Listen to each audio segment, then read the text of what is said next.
نعمة الجسم السليم. السلام عليكم ورحمة الله وبركاته. أنت دلوقتي قاعد تتفرج، شايفني، سامعني وقادر تتحرك، يمكن ماسك الموبايل بإيدك أو قاعد على الكنبة أو الكرسي. طيب عمرك فكرت إن كل ده مش طبيعي؟ أيوه مش طبيعي، دي اسمها نعمة الجسم السليم.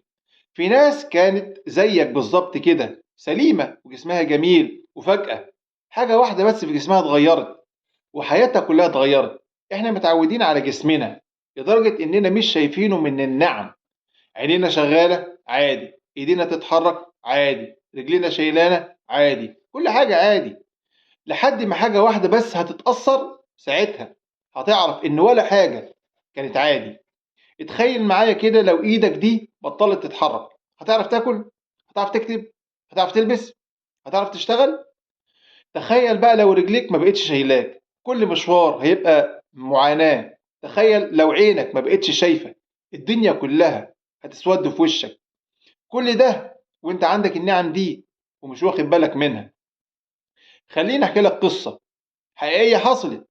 في شاب جميل رياضي، جسمه قوي وصحته زي الفل، كان بيجري كل يوم ويلعب كل يوم، حاسس إن جسمه استحالة يخونه. وفي يوم كان بيلعب كورة مع أصحابه، وقع وقعة بسيطة.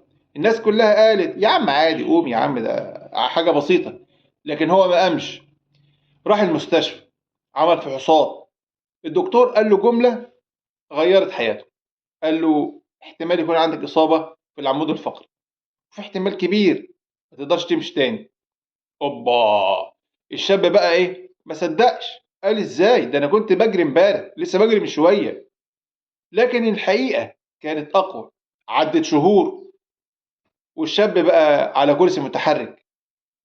في الأول دخل في حالة نفسية صعبة، ورفض يقابل حد، ورفض يتكلم حد، كان حاسس إن حياته انتهت.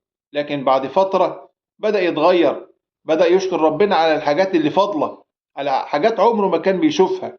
قال أنا كنت فاكر إن عايش علشان بجري، بس اكتشفت إن عايش علشان عندي جسم سليم وانا ما كنتش شايفه. وبقى يقول لو رجعت يوم واحد بس هشكر ربنا على كل خطوة.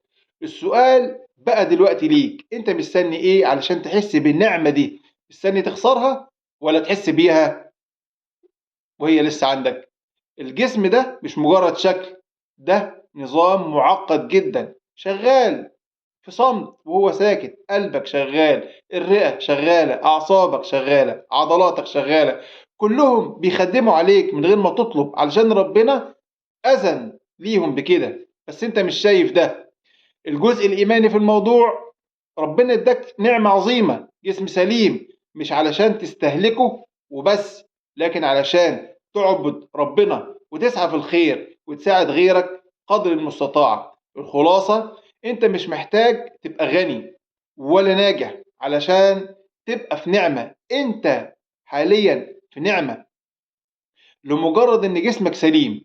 النهاية يا صديقي، بص لجسمك وقول الحمد لله على نعمة الجسم السليم. وقبل ما تنام فكر، يا لو انا فقدت جزء منه هعمل ايه؟ حياتي كان هيبقى شكلها عامل ازاي؟ الحمد لله على النعم اللي احنا مش شايفينها. وخلي بالك انت مش محتاج معجزة، انت اصلا عايش في معجزة اسمها جسم سليم، بس انت مش حاسس. السلام عليكم ورحمة الله وبركاته.